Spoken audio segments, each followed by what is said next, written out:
Welcome to the Slop Farm. Enjoy the video. You need the app and an active Google account. Open the Calendar app now and sign in. Once signed in, make sure sync is enabled so events update across devices. Allow calendar access and notifications when prompted so alerts arrive on time. If you use multiple accounts, add them under Settings accounts and toggle each calendar on. These immediate steps let you create and see events. Once done, we'll add events, set reminders, and customize views to match your routine.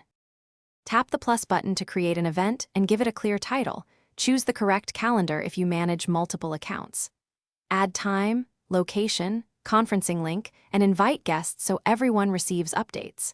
Use the repeat option for recurring items and set one or more notifications so you won't miss anything.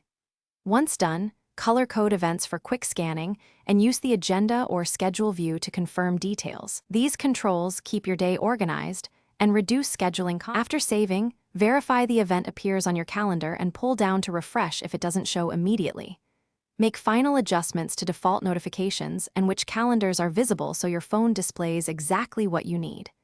If an invite isn't delivered or events aren't syncing, check account sync settings, confirm app permissions, and ensure you have a stable network. As a key troubleshooting tip, force stop the app, clear cache, and re-enable sync. This often resolves stubborn sync issues quickly. Thanks for watching. Consider subscribing if we helped you today.